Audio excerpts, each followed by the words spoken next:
SP को सुमित कुमार खुद media के सामने आके उन्होंने अपनी प्रतिक्रिया जाहिर की है। हालांकि ये गुमनाम चिट्ठी ने पूरे हरियाणा में एक ऐसी खलबली मचा दी है कि जिससे कहीं ना कहीं पुलिस प्रशासन सत्ते में आ गया था। क्वेश्चन था बड़े बड़े आईपीएस ऑफिसर के ऊपर, ये क्वेश्चन था कि क्या इस डिपार्टमेंट में भी इस तरीके से, जहां पर एक तरीके की आप सहयोग सुरक्षा की गारंटी दी जाती है, वहीं पर अपने ही कर्मचारी इस तरीके का सत्ते में है या नहीं है, ये अपने आप में क्वेश्चन था। तो आज उन्होंने जो एसपी सुमित कुमार ने एक प्रेस कॉन्फ्रेंस करके एक मीडिया के सामने वो आए और अपनी सफाई दी। उन्होंने कहा कि मैं इससे पहले भी काफी समय से सेवा में रहूं, क्या इस तरीके का कोई भी मामला कभी किसी के भी नोटिस में आता तो इस तरीके की घटना एक शर्मजनक है और इसके पीछे एक गहरी साजिश है। उन्होंने इसको एक साजिश का रूप दिया। हालांकि मैं आपको बता दूं कि ये एक अभी जांच का विषय है, जांच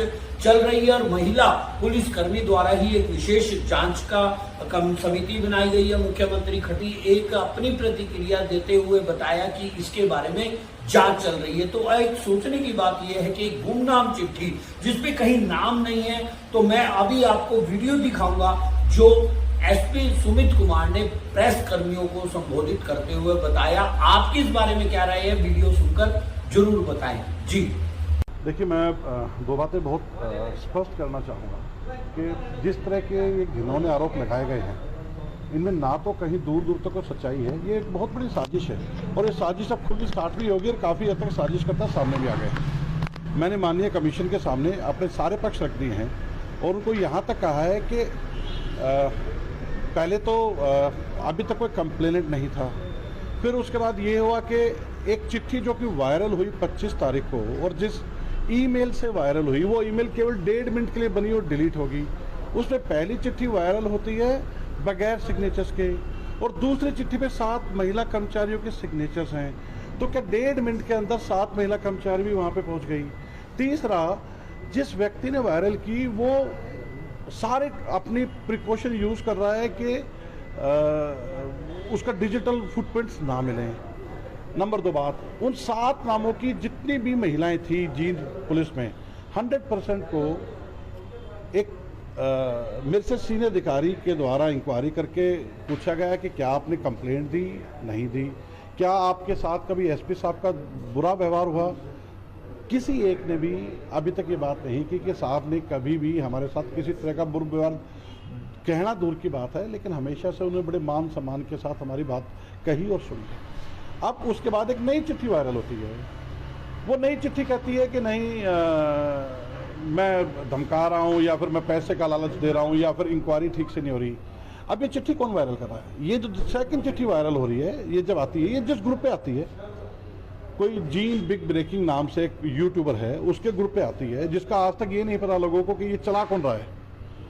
उसके ग्रुप पे आ रही है और उस ग्रुप पे आने के बाद दोबारा कोई साइन नहीं है और इस चिट्ठी को डालने वाला जो फेसबुक पेज है और जो जीन बिग ब्रेकिंग को चलाने वाला, मतलब फेसबुक पेज का ईमेल आईडी का रिकवरी ईमेल और उसका रिकवरी ईमेल दोनों सेम है। मतलब जो आदमी ये खबर डाल रहा है बैठ के, वही बैठ के चिट्ठियां लिख रहा है और वही खबर डाले जा रहा है और देश की मीडिया इसको उठा के एक ऐसा लेटर बम बना दिया। मैं आज सारी मीडिया के सामने एक ही बात रिक्वेस्ट करके जा रहा हूँ, वही जानने में कि जब माननीय कमीशन की या जो भी कोई सोर्स या तरीका इन्वेस्टिगेशन का हो, पहले बात आई थी उन 7 नामों से, नाम की जितनी जिंद की महिलाएं हैं उनसे पूछेंगे। अब बात आ रही है कि जितनी जींद जिले की महिला हैं, मैंने कहा बिल्कुल 100% पूछो। मैं तो एक स्टेप आगे जा रहा हूँ, 20 साल के करियर में जहां जा रहा हूं वहां पूछो।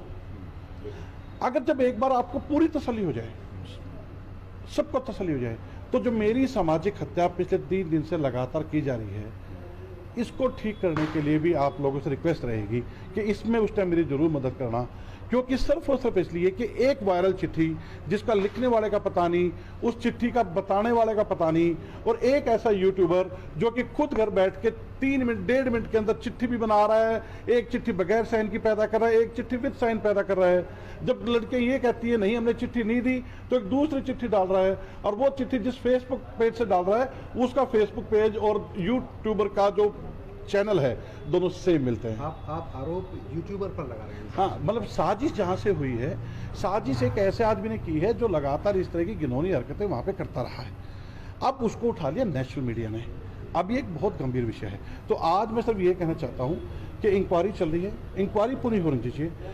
कहीं भी किसी तरीके से अगर 1% भी, 0.001% भी अगर मेरे ऊपर कोई भी आरोप भी को लगाएगा, एक तो बात होती है कि मैं आरोप को साबित करूंगा, एक होता कोई आरोप लगाएगा, ठीक है। तो मैं खुद अपने आप को इस बात में कहना चाहूँगा कि मुझे पूरा यकीन है, मुझे अपने कंडक्ट के ऊपर, अपने पारिवारिक जो शिक्षा मुझे मिली उसके ऊपर पूरा यकीन है कि मुझे 1% भी इस बारे में कोई संशय या डर नहीं है कि कोई मेरे ऊपर आरोप लगा देगा। आप साजिश का जिक्र कर रहे हैं, साजिश करने में केवल यूट्यूबर है या कुछ और लोग भी हैं? देखिए, ये तो इन्वेस्टिगेशन, अभी एक इन्वेस्टिगेशन पर एफआईआर कल रजिस्टर हुई है। मैंने उस एफआईआर की फेयरनेस को देखते हुए अपने सीनियर ऑफिसर को रिक्वेस्ट की है कि इसको बाहर भेजिए। वो बाहर दूसरे जिले से इन्वेस्टिगेशन करा रहे हैं। ड्यू कोर्स में सब सामने आएगा, सब कुछ सामने आएगा। Thank you. अभी आप इनकार कर रहे हैं तमाम आरोपों से? इनकार के अलावा मैं तो कह रहा हूँ कि आरोप आपके पास भी कौन है जो आरोप लगा रहा है? पहले आप बताइए कि आपके पास आगे किसने आरोप लगाया है, फिर मैं आपसे पूछता हूँ कि इतने नेशनल लेवल पे आपने चला दिया, क्या किसी एक ने आपसे कहा कि मेरे साथ हुआ है? कोई एक आदमी आपके पास हो या आपने जाके ढूंढा? और मैं तो मतलब मेरा तो ट्रायल भी हो गया, मेरा तो आरोप लगना बाद मेरा तो ट्रायल भी हो चुका है। तो आज कितने ही लोग इंतजार में बैठे हैं कब गिल्टी साबित हो, कब गिल्टी साबित हो। और मैं गिल्टी तो तब साबित हूँ जब कोई आरोप तो लगाए मुझ पे। वो रामायण की चौपाई है ना, वो कहते हैं कि सुनई भरत भावी प्रबल, बिलखी कहें मुनिनाथ, हानि लाभ जीवन मरण, यश अपयश प्रभुहात।